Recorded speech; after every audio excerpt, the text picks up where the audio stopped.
विद्यार्थियों, आज हम आपको बताते हैं इतिहास लेखन की परंपरा के अंतर्गत रोमन इतिहास लेखन परंपरा। रोमन इतिहास लेखन परंपरा क्या थी, रोमन इतिहासकार, प्रमुख इतिहासकार कौन कौन थे और क्या उनकी विशेषताएं थी, थोड़ा हम जानने का प्रयास करेंगे। रोम में इतिहास लेखन की शैली जो है वो यूनान से ही आई। हमने आपको पिछले वीडियो में यूनानी इतिहास लेखन शैली के बारे में आपको बताया था। तो रोम में जो इतिहास लेखन की शैली है वो यूनान से ही आई।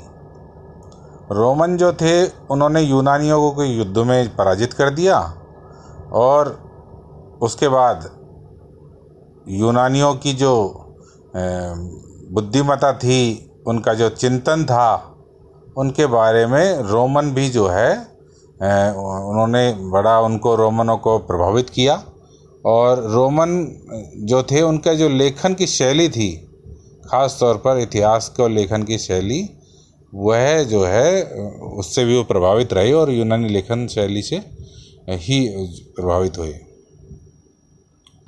आरंभिक रोमन जो लेखक थे उन्होंने अपने इतिहास ग्रंथों की रचना यूनानी भाषा में ही की, क्योंकि इतिहास लेखन का जो विचार है वो भी यूनान से ही रोम में आया। लगभग दूसरी शताब्दी ईसा पूर्व तक रोमन इतिहास यूनानी भाषा में ही लिखा जाता रहा। रोम का जो इंटरेस्ट था या रोम की जो रुचि थी वो युद्ध अभियानों में एक ज़्यादा रही। यूनान पर जो विजय प्राप्त करने के पश्चात दोनों देशों के मध्य संबंध स्थापित हुए। हेरोडोटस, थ्यूसिडाइटिस, पॉलीबियस आदि जो यूनानी लेखक हैं, उनके प्रभाव से रोम के विद्वानों ने रोमन साम्राज्य के निर्माण की प्रक्रिया तथा उनकी जो राजनीतिक संस्थाएं थी, उनकी स्थापना किस तरह से हुई, उनको एक तरह से उनके लेखन कार्य किया, उनको लेखाबद्ध करने का प्रयास किया। रोम के इतिहास लेखन में राजनीतिक जो घटनाएं हैं, उनकी जो वंशाक्रम है, कालानुक्रम है, उन पर विशेष उन्होंने ध्यान दिया। यूनान में भी चिंतन, विचार, विश्लेषण की जो प्रधानता है वहाँ के इतिहास ग्रंथों में देखने को मिलती है। जबकि रोमन जो लेखक थे वो थोड़ा घटनाओं के वर्णन में अधिक इंटरेस्ट रखते थे, अधिक रुचि प्रदर्शित करते थे। दार्शनिक व्याख्याओं और संवेदना युक्त जो विवेचना अगर समझी जाए तो उसका रोमन इतिहास लेखन में थोड़ा सा भाव पाया जाता है। हम बात करते हैं अब कुछ प्रमुख जो रोमन इतिहासकार हुए हैं उनकी। तो प्रमुख इतिहासकारों में एक नंबर पे आता है कि फेबियस पिक्टर। फेबियस पिक्टर जो है लगभग 250 ईसा पूर्व, 254 ईसा पूर्व के आसपास जो जन्मे और उन्हें रोमन इतिहासकार, प्रथम रोमन इतिहासकार माना जाता है। इन्होंने एनियस के काल से इतिहास शीर्षक से अपना ग्रंथ प्रारंभ किया लिखना और रोमन जाति को यूनानी वीरों की परंपरा से संबंधित बताया कि रोमन जाति जो है वो भी यूनानियों की वीर परंपरा रही है। आपने एथेंस, स्पार्टा के युद्ध और इन सब में सुना होगा कि वहाँ के युद्ध परंपरा बड़ी ही उल्लेखित रही एक तरह से इतिहास में। तो इसने अपने पारिवारिक अभिलेखागार में सुरक्षित जो दस्तावेजों की सहायता ली और इतिहास की रचना की। पिक्टर के ग्रंथों में केवल जो कुलीन वर्ग रहा, शासक वर्ग के नज़दीक और शासक वर्ग, उन्हीं का विवरण है, आम जन का वो नहीं लिख पाए। दूसरे इतिहासकार का नाम आता है पर्सियस कैट। इनका जन्म भी लगभग तभी हुआ 234 ईसा पूर्व में। इनकी जो ऐतिहासिक किताब थी, कृति थी, उसका नाम था ओरिजिन्स। तो इस किताब में इन्होंने जो पुरानी कथाएं थीं, किंवदंतियाँ थीं, उन पर लिखा। वहाँ की जो भौगोलिक और आर्थिक जो परिस्थिति थी उस पर भी अपने लेखन में प्रकाश डालते हैं। इतिहास लेखन के पहले यह व्यक्ति जो है पहले कई पदों पर रह चुके थे और समाज का जो सामान्य तबका था उसी से संबंध रखते थे और ये मानते थे कि रोम की उन्नति जो हो रही है उसमें जनता की भूमिका ज़्यादा महत्वपूर्ण है बजाय नेताओं के। ये इनका मानना था, यानी जनता को भी इन्होंने अपने इतिहास लेखन में एक महत्वता प्रदान की है। जैसे नहीं सबल्टर्न स्कूल स्टडीज़ में आता है कि आम जन का भी इतिहास होता है, या आम जन की महत्वपूर्ण भूमिका होती है इतिहास लेखन। एक इतिहासकार हुए वारो। इनकी जो रुचि थी वो स्पेशली पॉलिटिक्स में थी और इन्होंने एंटीक्विटीज़ नामक एक पुस्तक लिखी और बहुत बड़ी पुस्तक थी ये। और इसमें जो मानव के कार्यकलाप हैं, क्रियाकलाप हैं और उनकी व्याख्या की गई, उनकी चर्चा की गई। इसके अलावा दैवीय जो कार्य हैं उनकी भी चर्चा इसमें की गई। जूलियस सीजर अगले आते हैं। जूलियस सीजर को प्राचीन विश्व के सबसे महत्वपूर्ण ऐतिहासिक संस्मरणों को लिखने का श्रेय दिया जाता है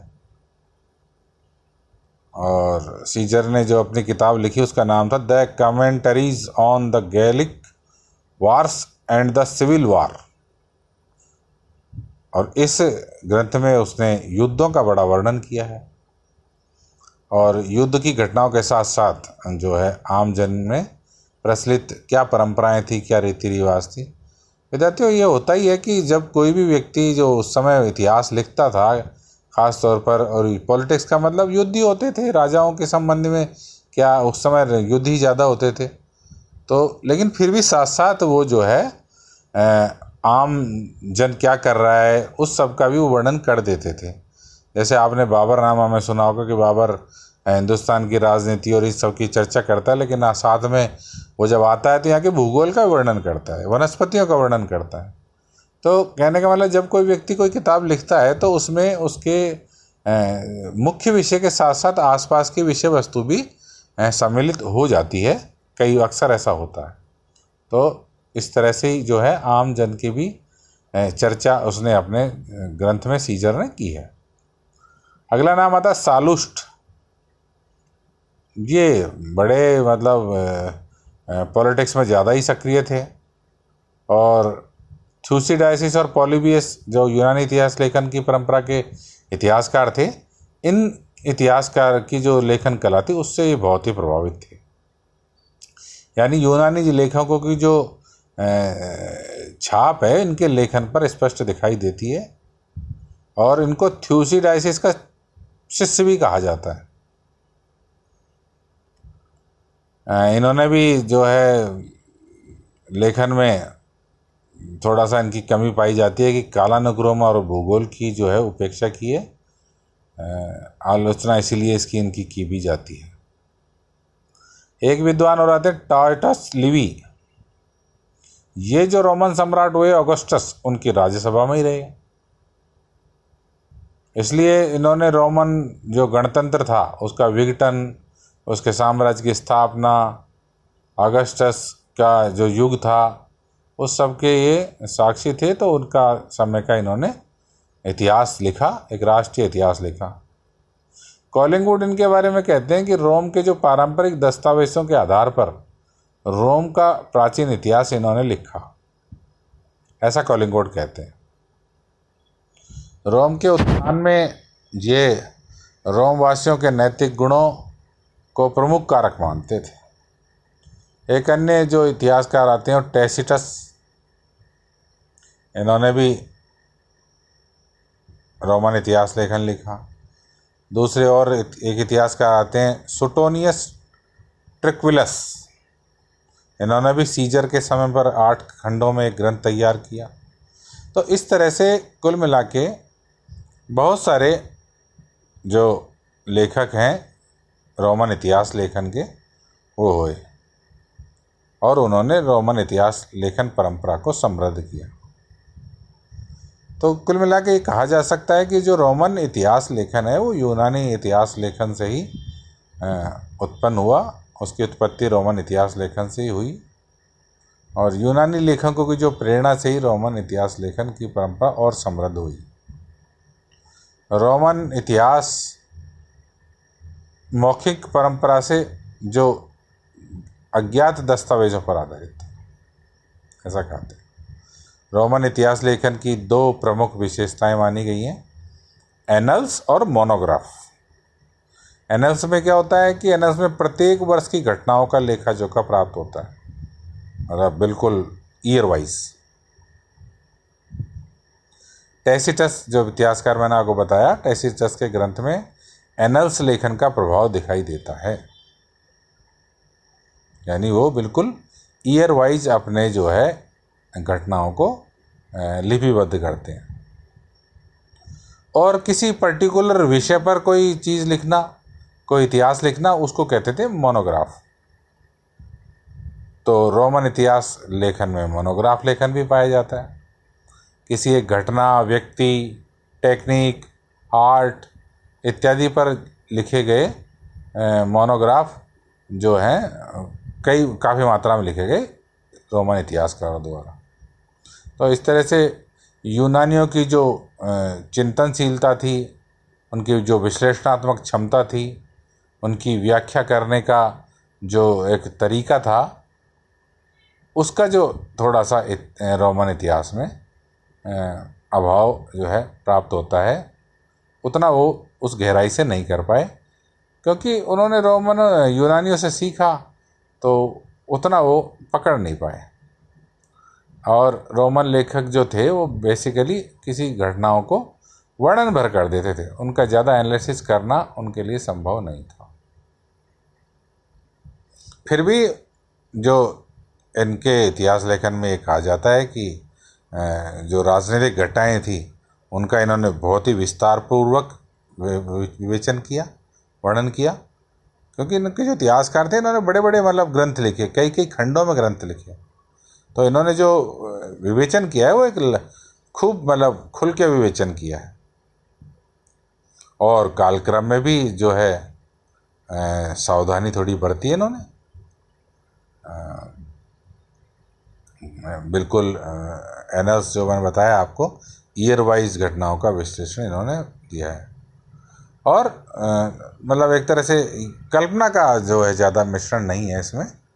हाँ, बिल्कुल एनालिटिकल जो प्रोसेस है वो किसकी कमी ज़रूर है, पर इनका जो इतिहास लेखन है वो यथार्थ है और विश्वसनीय है। ठीक।